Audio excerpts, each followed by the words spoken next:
అందరికీ నమస్తే, welcome back to Yashasvi vlogs. ఈరోజు మన వీడియోలో బీన్స్ కర్రీతో ఎగ్ మసాలా కర్రీ ఎలా ప్రిపేర్ చేసుకోవాలో చూద్దాం. స్కిప్ చేయకుండా ఫుల్ వీడియో చూడండి. రెసిపీ తప్పకుండా ట్రై చేయండి. అన్నంలోకైనా చపాతీలోకైనా చాలా బాగుంటుంది. మీరు ట్రై చేశాక ఈ రెసిపీ బాగుంటే మీకు నచ్చితే అలాగే లైక్ అండ్ షేర్ చేయండి. ఈ బీన్స్తో ఎగ్ మసాలా కర్రీ ఎలా ప్రిపేర్ చేసుకోవాలో లేట్ చేయకుండా ప్రాసెస్లోకి వెళ్దాం. బీన్స్ ఎగ్ కర్రీ కోసం నేను 1/2 కిలో బీన్స్ తీసుకున్నాను. ఇప్పుడు ఈ బీన్స్ని మనం వాటర్లో శుభ్రంగా క్లీన్ చేసుకొని చిన్న చిన్న ముక్కలుగా కట్ చేసుకుందాం.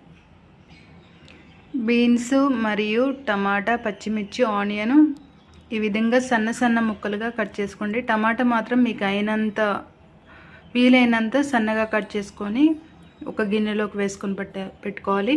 అలాగే బీన్స్ మాత్రం మీరు రెండు వైపులా కొంచెం కొంచెం కాడనేది కట్ చేసి బీన్స్ కూడా వీలైనంత సన్నగా కట్ చేసుకొని ఒక బౌల్లోకి వేసుకొని పక్కన పెట్టుకోండి. ఈ విధంగా టమాటా, పచ్చిమిర్చి, బీన్స్, ఆనియన్ చిన్న చిన్న ముక్కలుగా కట్ చేసుకొని ఒక ప్లేట్లోకి వేసుకొని పక్కన పెట్టుకోవాలి. తర్వాత స్టవ్ ఆన్ చేసి కడాయి పెట్టుకొని 3 టేబుల్ స్పూన్ల ఆయిల్ వేసుకొని వేడి చేసుకోండి. ఆయిల్ వేడయ్యాక మనం ముందుగా కట్ చేసి పెట్టుకున్న ఆనియన్ అలాగే పచ్చిమిర్చి వేసుకోవాలి. వేసుకొని ఒకసారి అంతా ఆయిల్లో కలిసేలా కలుపుకొని ఇవి బ్రౌన్ కలర్ వచ్చేంత వరకు మధ్య మధ్యలో కలుపుతూ మీరు మంట మీడియంలో పెట్టుకొని బ్రౌన్ కలర్ వచ్చేంత వరకు ఫ్రై చేసుకోండి. ఇప్పుడు మనం ఆయిల్లో ఒకసారి అంతా కలిసేలా కలుపుకుందాము.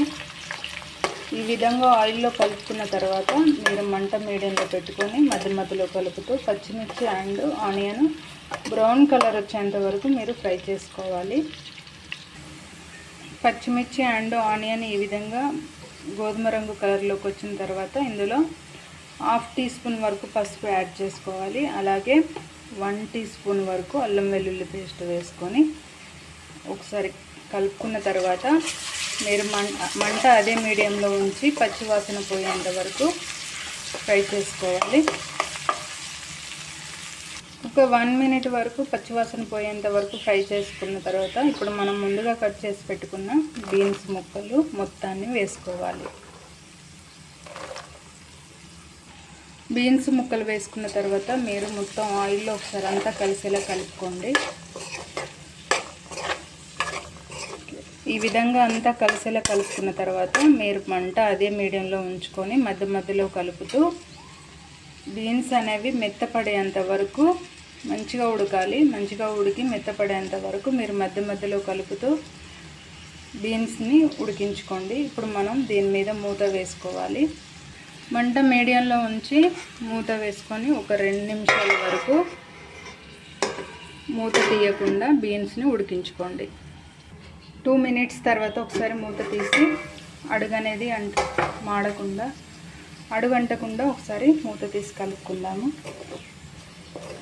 బీన్స్ ఉడకడానికి మనకి ఇంకాస్త సమయం పడుతుంది కాబట్టి మంట మీరు ఇదే మీడియంలో ఉంచుకొని మధ్య మధ్యలో కలుపుతూ ఇంకొక 4-5 మినిట్స్ వరకు బీన్స్ని ఇదే విధంగా ఉడికించుకోండి.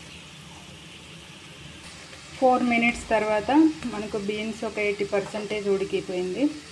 బీన్స్ 80% ఉడికిన తర్వాత మనం సన్నగా కట్ చేసి పెట్టుకున్న టమాటా ముక్కలు కూడా వేసుకొని ఒకసారి అంతా కలిసేలా కలుపుకొని ఈ టమాటా ముక్కలు ఉడకడానికి మనకి మ్యాక్సిమం ఒక 2 మినిట్స్ పడుతుంది కాబట్టి ఒకసారి అంతా కలిసేలా కలుపుకున్న తర్వాత ఇప్పుడు మంట అనేది పూర్తిగా తగ్గించుకొని ఇప్పుడు మళ్ళీ మూత వేసుకొని ఒక 2 నిమిషాలు టమాటా ఉడికేంత వరకు ఉడికించుకోండి. టమాటా ముక్కలు బాయిల్ అయ్యేలోపు టమాటా ముక్కలు ఉడికేంతలోపు మనం ఒక 3 ఎగ్స్ తీసుకొని వాటిని బ్రేక్ చేసి ఎగ్గులో ఉన్న వైట్ అండ్ ఎల్లో మిశ్రమాన్ని ఒక ప్లేట్లోకి వేసుకొని పక్కన పెట్టుకోవాలి. 2 మినిట్స్ తర్వాత మనకు టమాటో కూడా పూర్తిగా ఉడికింది కాబట్టి ఇప్పుడు మనం ఆల్రెడీ బ్రేక్ చేసి పెట్టుకున్న ఎగ్ మిశ్రమాన్ని బీన్స్ కర్రీలోకి వేసుకోవాలి. వేసుకున్న తర్వాత ఇప్పుడు మంట మీరు మీడియంలో పెట్టుకొని మూత వేసుకొని ఈ ఎగ్గును అనేది కలుపుకోకుండా మూత వేసుకొని ఉడికేంత వరకు మీరు 1 to 2 మినిట్స్ మీడియంలో ఉంచి ఈ మిశ్రమాన్ని ఇదే విధంగా ఉడికించుకోవాలి. 2 మినిట్స్ తర్వాత ఇప్పుడు మనం ఒకసారి ఇది అంతా కలిసేలా కలుపుకోవాలి. ఈ ఎగ్ మిశ్రమాన్ని అంతా కలిసేలా ఒకసారి కలుపుకున్న తర్వాత ఇందులో మనం 1 టీ స్పూన్ వరకు కారం యాడ్ చేసుకోండి. అలాగే రుచికి సరిపడా సాల్ట్, 1 టీ స్పూన్ వరకు సాల్ట్ సరిపోతుంది. అలాగే 1/2 టీ స్పూన్ వరకు ధనియా పౌడర్ యాడ్ చేసుకోండి. 1/2 టీ స్పూన్ వరకు గరం మసాలా. ఈ పదార్థాలన్నీ వేసుకున్న తర్వాత ఒకసారి అంతా కలిసేలాగా మసాలాలు, కారం, ఉప్పు ఈ పదార్థాలకన్నీ ఒకసారి అంతా కలిసేలా కలుపుకొని ఉప్పు అనేది సరిపోయిందా లేదా అనేది ఒకసారి టేస్ట్ చేసి ఉప్పు సరిపోకపోతే యాడ్ చేసుకోండి.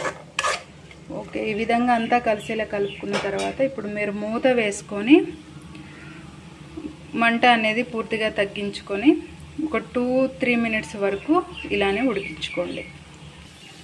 Beans egg masala curry ready. ఇప్పుడు స్టవ్ ఆఫ్ చేసుకొని పక్కన పెట్టుకోండి. ఫైనల్గా beans egg masala curry ready.